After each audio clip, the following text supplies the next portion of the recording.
a 20-plus point victory. Be afraid. We're heading to the Final Four, baby. Yeah, a 30-0 scoring run that took 50 minutes of real time and what turned into just a dominant performance. Their 10th straight tournament win by double digits, and they're now tied with 3 other schools with their 3rd win by at least 25. And I mean, like, our jaws are on the floor, Roy. I know that was a long way for your jaw to go as we watch this unfold. Yeah, I mean, it's hard to win when you could shoot, 17% from the three-point line, but when you have such a good inside presence with Kling and being able to score, and this team is very unselfish. It doesn't matter, like, who's scoring. It could be Castle one night, it could be Caravan one night. So when you have guys that can, like, make sure they pass the ball, like I said, 21 to 7 assists on the night, that's incredible. But at the same time, to be able to winning inside and then at the same time not shooting threes on the outside, that's a good recipe to win the night, but hopefully they can carry on to the next game. And you had to think, Wally, that they were in pretty good shape when they're up by 5 at the half and only Klingon was looking good on offense. Yeah, well, I was giving Illinois a little bit of credit. Domask had a little bit of an advantage. He had 15 of Illinois' 23 points in the first half. So UConn really didn't have an answer for him in the one-on-one ISO situation. He was posting up a little smaller defender. They adjusted and put Caravan on him in the second half, and Caravan had the size to neutralize him and not allow him to score in the post. And then conversely, UConn just plays the right way. Every single possession, there is never any sign of selfishness by a player. They read the defense, they react to the defense, and they get the best possible shot with whatever guy on the floor has a matchup advantage. And it's just so fun to watch. And then you compile that with how they play defense, like I mentioned at the start of the show. They're just so on the same page and connected defensively in the pick and roll coverages and any set coverages. It's just astounding to watch. Danny Hurley's doing an outstanding job coaching this team. Yeah, I mean, he was my easy choice for me for National Coach of the Year even before the tournament started because of what I've talked about, all those new guys. And it's interesting with Donovan Klingon, right? I mean, yeah, he was on the team last year, totally different role. He played 13 minutes a game last year. Adama Sanogo was the Final Four outstanding player. So he came in spots and like, wow, he's got a lot of potential. He's going to really be good. And so a lot of the optimism about UConn coming into the season, they were ranked pretty high in the preseason polls, was under the assumption that Klingon would make that freshman to sophomore jump in terms of his physical improvement, and also now Sanogo's gone, and so he's kind of inheriting the earth. And it took him a while. He injured his foot, didn't really have a preseason. Then he was kind of off and on, had some good moments, disappeared, got hurt, missed 6 games. So he's been kind of on that journey. And, the last 3-4 weeks, he's just been absolutely, I mean, he was incredible tonight. I mean, just absolutely incredible. You tell me UConn's going to go 3 for 17 from three-point range. Illinois shot 7 more shots in this game. Crazy. If I had told you, Renee, before the game, those numbers, you've been like, God, I don't know. I hope we won, but I'll bet it was close. So it's just a testament to their defense. And the last thing, Wally mentioned their connectivity, 21 assists on 31 made field goals. Try defending that. Yeah, and so Klingon, Caravan, and it was Newton. As far as like the regular rotation guys from last year, all of them are at least 5 points per game better this time around. Diarra was clutch, especially early where they weren't scoring much. He was 5 of 6 in this game. And Klingon got the 5 blocks, but you only get credit for a block if you touch the thing. I mean, he was how many shots did Illinois miss at the rim? I mean, they missed 8 layups in the first half. 8 layups, and I'm talking about uncontested layups where you anytime, any other game, you would dunk it, lay it in, but it was just that mindset that there was already 5 blocks that happened. The coach just said we got to just put it in, but that's the Klingon effect. Dan Hurley, as tough as he is, as sharp as he is definitely not afraid to be vulnerable, and that's something that he has learned over the years, and he has had quite a mental health journey. He's very open talking about it. Had to step away from the team when he was playing for Seton Hall because he's got a Hall of Fame dad who was his coach. He's got an All-American brother who's his older brother. Everybody's always saying Bobby's better, Bobby's better. I wrote that story in the fall about when they won the championship. He went to the New York Stock Exchange a few days after, was at a reception and had a panic attack because his team wasn't with him and he was kind of having a dopamine crash, and they call it a rival fallacy. You achieve something great, well, now you're supposed to feel validated. Well, what happens if you don't? Because it's the grind that validates you. It's the process that validates you. And I think that's what he got emotional about. It wasn't about being afraid to lose. It was about being afraid to lose that grind. and the people that you share it with. But it's not over yet. Yeah. Oh. I'm still not telling him anything. Don't tell me anything either, by the way. You can't trust me. What? Well, I mean, if you tell me it's off the record, Oh, okay. of course I will honor that. Clearly- But if I'm covering a game and I have a microphone and I'm asking you questions and you tell me something. Sounded like you a should hotel coffee crossing, you know. Okay. I mean, the March bullpen is clearly on the record now. Yeah, I know, right? All the rules are being broken. Snitches get stitches. March is an emotional month, though. To that point of Coach really crying. First of all, imagine him around the hotel. Just you walk out and he's crying after you just washed his underwear. It's like, come on, Coach, what's going on? But it's an emotional month in March, just because you do think about the whole journey. Like a lot of times they ask players, do you feel validated after your great season after you lose? And it's because March, everything comes down to one game. Like your whole season can just come down to one game. And so once you start thinking about that as a whole, it is emotional because you think about those practices, you think about the seniors that aren't going to be there, players that might transfer out, and you love the unit that you're with and you want it to last as long as possible. So I would say, March sadness, March madness, March everything, but this is a highly emotional month.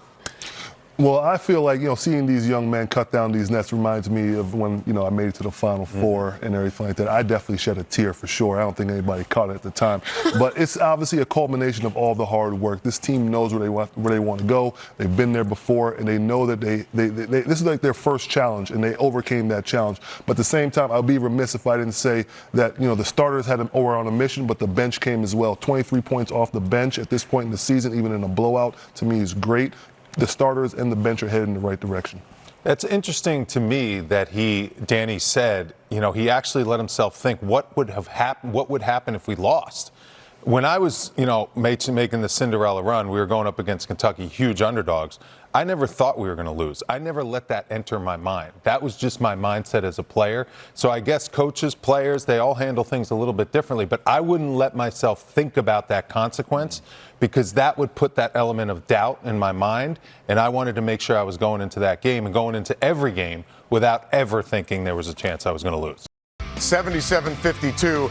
I do have a geographical beef with the UConn group, if you don't mind. I know we refer to MSG as UConn South. They were calling Boston Garden UConn North. Yeah. More east, really. I mean, but the point is that we're stores south, stores north, stores east, stores west. It don't matter where we're at home. Okay, that's the It point. technically is north, though, isn't it? It's a little north. It's mostly east. I mean, you're going a little above the one. When you win by 25, you can call it whatever you want.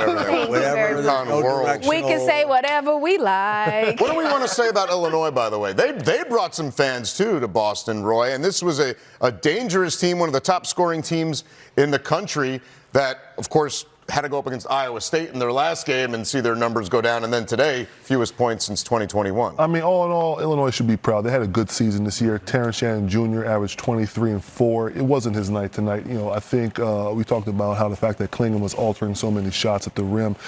Terrence couldn't get anything going, but he should be proud of his season. Coleman Hawkins showed what you can do as a big man, being able to score slightly in the post and be able to be a stretch 4, stretch 5. So wherever he goes at the next level, whether it's in the NBA or Europe, I think he'll have a place. But Marcus Domask, he was great. I had never seen him post up so many times before, but he was getting it done. At the same time, it wasn't enough, so he should be very proud as well. They had a good team, good year this year. They should be very proud.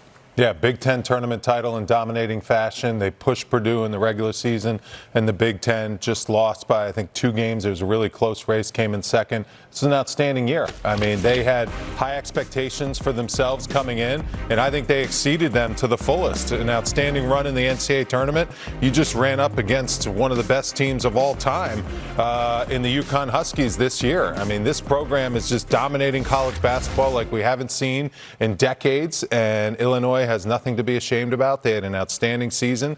I thought they fought hard. They out-rebounded UConn. They took care of the ball, less turnovers than UConn in this game. But at the same time, that UConn defense is just tough to score on. They only shot 25% today. Yeah, and I loved Brad Underwood's confidence, his answers in that press conference, his demeanor.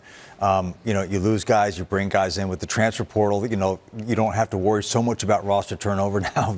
His season's over. He can get in there and bring in his guys. You remember the way he took over the job was a little odd. They had John Gross there. He couldn't quite get the program going. Brad had only been in Oklahoma State for a season, and coming from Stephen F. Austin, and then made the the jump to Illinois. And then, there's always that little bit of a question that he hadn't put the final piece in place, which was winning games in the NCAA tournament. And so that was kind of something that, a lot of coaches have to go through, and it takes time. Tommy Lloyd's going through that right now. So he doesn't just have a really good team. They didn't just have a really good season. He's got an outstanding program. And with all these new teams coming into the Big Ten now, it's not going to get any easier, but you can be sure that with him there, that Illinois is going to be right there in the fight. Yeah, I mean, and that's always the tough part. Like, I have a little bit of PTSD whenever I watch the losing team's press conference, because it's so hard to put in perspective your full season after you just lost, especially if you lost the way Illinois did. But everybody kind of mentioned, to those points, your season is not just that one game. And the players, you could hear them when they started to think about it. Hawkins was like, as I think about it, we did have a good year.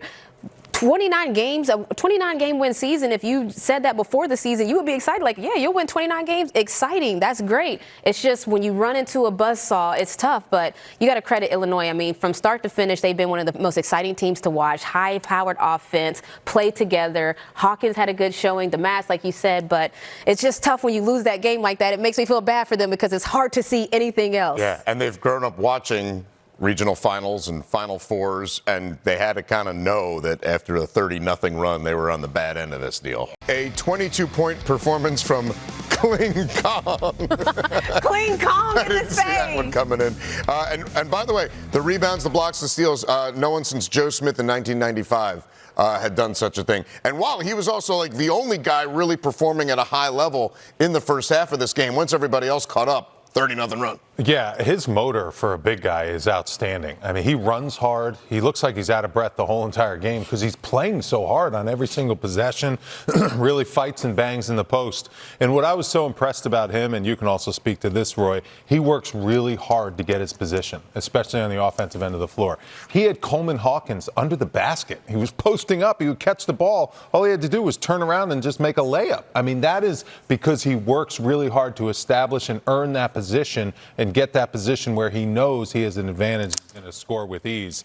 He's really been coached well as a big man, and he continues to grow and get better, and he's going to be outstanding at the next level also. Well, obviously the trust between player and coach is important. Last year he could have gone to the NBA, probably would have made a lot of money, but he came back, trusted in his team. They won a national championship. I'm sure life on campus is great at UConn for him and everything like that. But it reminds me of the difference between my freshman year and sophomore year. I was on the bench, didn't play that much. Second year, I started to play a little bit more, made it to the Sweet 16 and everything like that. Klingen played behind Sanogo, who was a more dominant, low post threat, at the same time he's in the NBA. But that summer between your freshman and sophomore year is so important. You got to take the space. You have to work. He did that. One thing I do need to tell him, he needs to probably work on his conditioning a little bit, though, because when he comes out the game, people just get to the basket. So if he could stay in the game a little bit longer, keep developing, they can win a championship. And then I hope to see him go off to the NBA and hopefully go to a good team.